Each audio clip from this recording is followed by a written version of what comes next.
വിദ്യാർത്ഥികളാണ്. ചെറുപ്പത്തിലെ പഠിച്ച് വലുതായി ഭാവിയിൽ ഒരുപാട് വ്യത്യസ്ത മേഖലയിൽ എത്തേണ്ട ആളുകളാണ്. ഈ വിദ്യാർത്ഥികളായ നമ്മുടെ കാലഘട്ടത്തിൽ ഇപ്പോൾ തന്നെ നമുക്കുണ്ടായിരിക്കേണ്ട ഒരു ക്വാളിറ്റിയാണ് ഇച്ഛാശക്തി എന്ന് പറയുന്നത്. അതായത് നമ്മൾ വിചാരിച്ചത് അത് ഉറപ്പായിട്ടും നടപ്പിലാക്കുമെന്നൊരു ഉറച്ച ഒരു ബോധ്യം നമുക്കുണ്ടായിരുന്നു. അതിപ്പോൾ പകുതി വഴിയിൽ വെച്ച് അവസാനിക്കുമോ, തോൽക്കുമോ, പരാജയപ്പെടുമോ എന്നൊരു ആശങ്ക നമുക്കുണ്ടാവാൻ പാടില്ല. ഇപ്പോൾ ചരിത്രത്തിലെ ഒരുപാട് എഴുതപ്പെട്ട ചരിത്രത്തിലെ ശ്രദ്ധേയമായൊരു വ്യക്തിത്വമാണ് നെപ്പോളിയൻ ചക്രവർത്തി.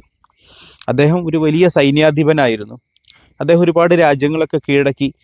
ഇനി മറ്റൊരു രാജ്യം കീഴടക്കാൻ പോകുന്നതിന് മുമ്പ് ഇനിയുള്ള മുന്നേറ്റത്തിൽ എന്താണ് തൻ്റെ ഭാഗ്യം എന്ന് കൈരേഖയൊക്കെ പരിശോധിക്കുന്ന ഒരാളുടെ അടുത്ത്, ജ്യോതിഷ പണ്ഡിതൻ്റെ അടുത്തേക്ക് ചെല്ലുകയാണ്. എന്നിട്ട് എൻ്റെ കൈയൊന്ന് പരിശോധിക്കണം, എൻ്റെ കയ്യിലെ രേഖകൾ അനുസരിച്ച് എന്താണ് എൻ്റെ ഭാവി എന്നൊന്ന് നിങ്ങൾ പരിശോധിക്കണം. അപ്പോൾ ആ ജ്യോതിഷ പണ്ഡിതൻ ഈ ഭാവിയൊക്കെ ഇങ്ങനെ രേഖകൾ അനുസരിച്ച് പരിശോധിക്കുന്ന ആള് കയ്യിൻ്റെ രേഖ ഇങ്ങനെ നോക്കിയിട്ട് പറഞ്ഞു, നിങ്ങളുടെ കാര്യം ഭയങ്കര കഷ്ടമാണ്. കാരണം താഴോട്ട് പോയ ഈ രേഖ ഉണ്ടല്ലോ, ഈ രേഖ നിങ്ങളുടെ പരാജയത്തെ സൂചിപ്പിക്കുന്നു എന്ന് പറഞ്ഞു. ഇത് കേട്ടപ്പോൾ നമ്മളാണെങ്കിൽ എന്താ പറയുക, ഓ പരാജയമായി, ഇനി ഒന്നും പറഞ്ഞിട്ട് കാര്യമില്ല, നമ്മൾ നിരാശയായിട്ട് ഇവിടെ ഇരിക്കുക ചെയ്യുക അല്ലേ. നെപ്പോളിയൻ ചക്രവർത്തി എന്താ ചെയ്ത്, പെട്ടെന്ന് തന്നെ തൻ്റെ അരയിലിരിക്കുന്ന കത്തി എടുത്തിട്ട്, താഴോട്ട് വരയുണ്ട്, മേൽപോട്ടാണെങ്കിൽ ഭാഗ്യം തെളിയല്ലോ, നേരെ കത്തി കൊണ്ട് ആ ജീവനുള്ള കൈവെള്ളയിൽ മുകളിലേക്ക് ഒരു വര അങ്ങ് വരച്ചു.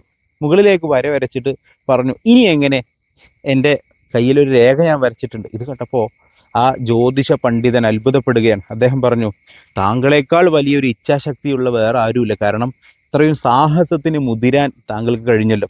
നമ്മൾ ഇതിൽ നിന്ന് ഉൾക്കൊള്ളുന്നൊരു പാഠം ആയുധം കൊണ്ട് നമ്മുടെ ശരീരത്തെ മുറിവേൽപ്പിക്കുക എന്നല്ല, അദ്ദേഹം അതിന് കാണിച്ചൊരു മനസ്സുണ്ടല്ലോ.